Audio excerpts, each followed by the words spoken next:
사랑하는 서문교회 성도 여러분, 샬롬. 3월 11일 금요일 아침 말씀 시간입니다. 지난주일에 광고 말씀드렸던 것처럼 내일 모레 주일부터 서머타임이 시작됩니다. 토요일 밤에 좀 일찍 주무시고요, 주일날 아침 평소보다 1시간 일찍 일어나서 준비하시고 교회에 오셔야 한다는 것을 기억하시고 예배 시간에 착오 없으시기를 바랍니다. 오늘 아침에 함께 묵상하실 하나님의 말씀은 레위기 7장 28절부터 38절까지인데요. 그중 마지막 37절과 38절 두 구절을 제가 봉독해 드리겠습니다. 이는 번제와 소제와 속제제와 속건제와 위임식과 화목제의 규례라. 여호와께서 시내 광야에서 이스라엘 자손에게 그 예물을 여호와께 드리라 명령하신 날에 시내산에서 이같이 모세에게 명령하셨더라. 아멘. 오늘 말씀을 끝으로 그동안 살펴보았던 5가지 제사 제도에 관한 말씀이 레위기 1장부터 7장까지의 말씀이 드디어 일단락을 짓습니다. 레위기 1장 1절과 2절을 보면 여호와께서 회막에서 모세를 부르시고 그에게 말씀하여 이르시되 이스라엘 자손에게 말하여 이르라. 너희 중에 누구든지 여호와께 예물을 드리려거든 가축 중에서 소나 양으로 예물을 드릴지니라는 말씀으로 레위기가 시작되었는데요. 오늘 7장 마지막 절은 여호와께서 시내 광야에서 이스라엘 자손에게 그 예물을 여호와께 드리라 명령하신 날에 시내산에서 이같이 모세에게 명령하셨다라는 말씀으로, 즉 처음 1장 1절 2절과 굉장히 비슷한 말씀으로 끝을 맺습니다. 이처럼 5가지 제사 제도에 관한 마지막 말씀인 오늘 본문에서 특별히 여러 번 반복되는 내용이 하나 있습니다. 그것은 이스라엘 백성이 화목제물로 하나님께 예물을 드렸을 경우, 사실은 화목제뿐만 아니라 다른 모든 제사들도 다 마찬가지인데요, 그 예물 중 일부를 아론과 그의 자손에게, 즉 제사장들에게 그들의 소득으로 주어야 한다는 말씀입니다.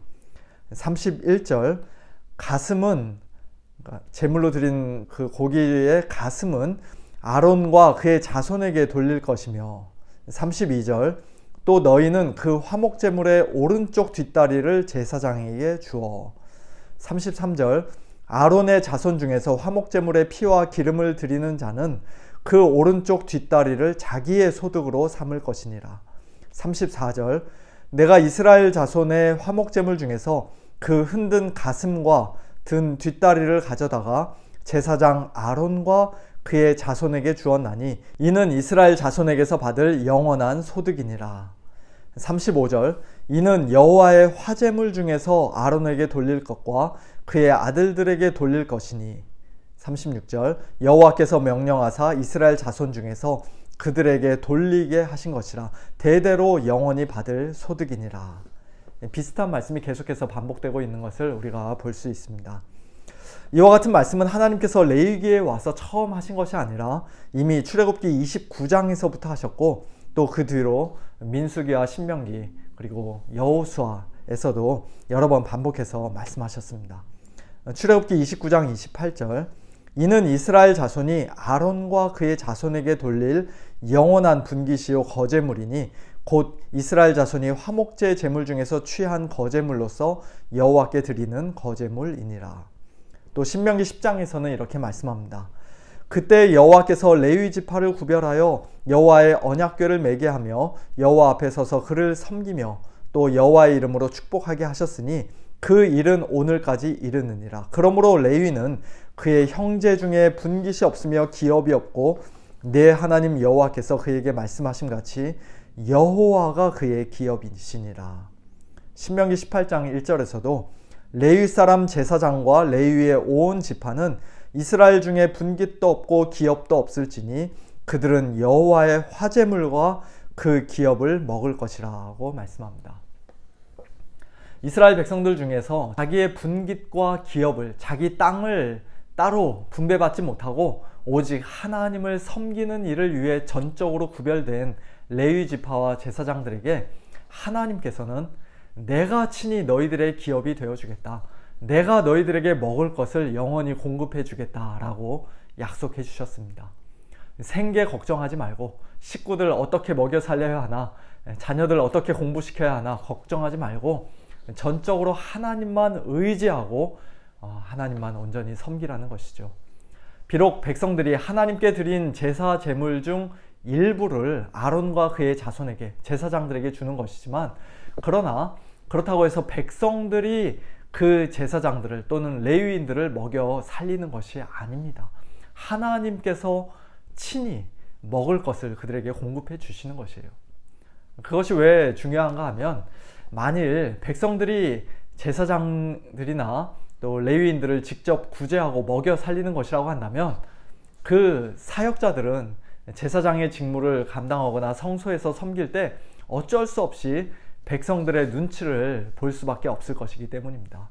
특별히 부자들에게 잘 보여야, 그들 마음에 꼭 들어야 조금이라도 더 좋은 부위의 고기를 한 점이라도 더 많이 챙겨갈 수 있으므로, 가능하면 그 부자들의 기분을 맞춰주려고 무진 애를 쓰게 될 것입니다. 그러나 하나님께서는 제사장이나 레위인들이 그렇게 백성들의 눈치를 보며 사람들 비위를 맞춰가며 사역하기를 원하지 않으셨습니다. 거룩한 성소에서 하나님을 섬기는 일과 회막에서 제사를 집례하는 그 모든 일들을 오직 하나님께만 초점을 맞추고 하나님만 바라보고 하나님만 의지하고 하나님 앞에서 신실하고 충성스럽게 그 귀한 사명을 감당하기를 원하셨습니다. 또한 백성들로 하여금 자기들이 제사장들을 먹여 살린다는 생각을 아예 하지 못하도록 마땅히 드려야 할 제사를 하나님께 먼저 거룩한 제물로 드리게 한 후 그 드려진 제물 중에 일부를 제사장들에게 분깃으로 주라고 하나님께서 명령하셨던 것입니다. 이것은 오늘날 복음의 사역자들에게도 동일하게 적용되는 말씀이라고 할 수 있습니다.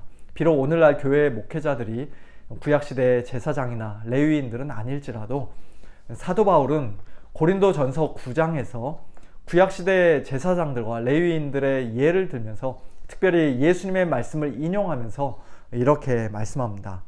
성전의 일을 하는 이들은 성전에서 나는 것을 먹으며 제단에서 섬기는 이들은 제단과 함께 나누는 것을 너희가 알지 못하느냐.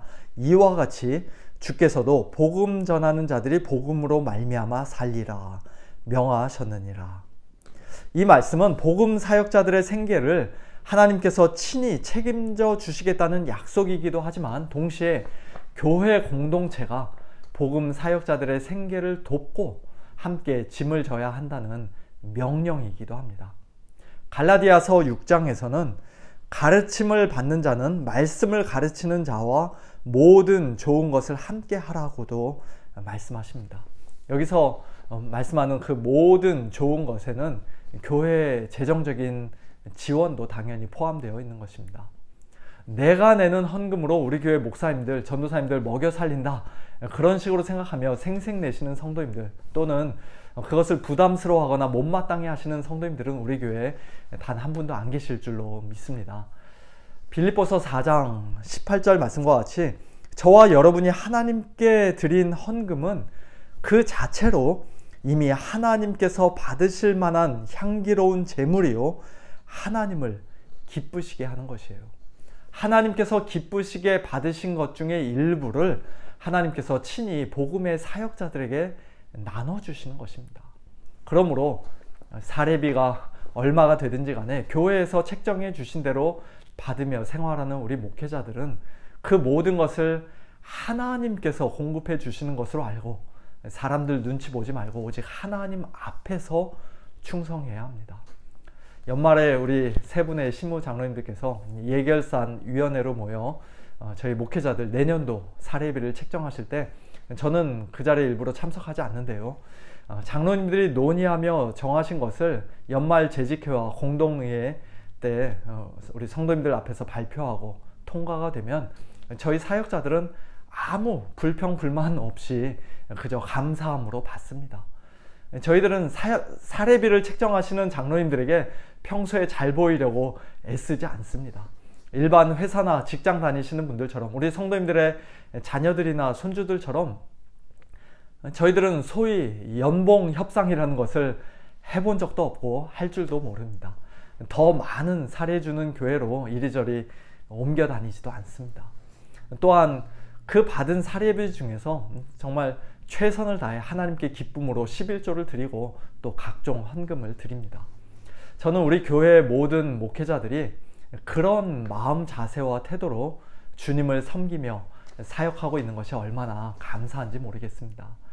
그리고 복음 사역자들의 어려운 생계의 짐을 조금이나마 함께 나눠주기 위해 억지로나 인색함으로가 아니라 풍성함으로, 자원하는 마음으로, 즐거움으로 하나님께 귀한 예물을 드리신 우리 성도님들께도 감사드리고 예수님의 이름으로 여러분들을 축복합니다. 방금 전에 보았던 빌립보서 4장 18절 말씀, 바로 그 다음 구절인 19절 말씀과 같이 나의 하나님이 그리스도 예수 안에서 영광 가운데 그 풍성한 대로 우리 성도님들의 모든 쓸 것을, 또 우리 서문교회의 모든 필요를 채워주시길 간절히 축원합니다. 함께 기도하겠습니다.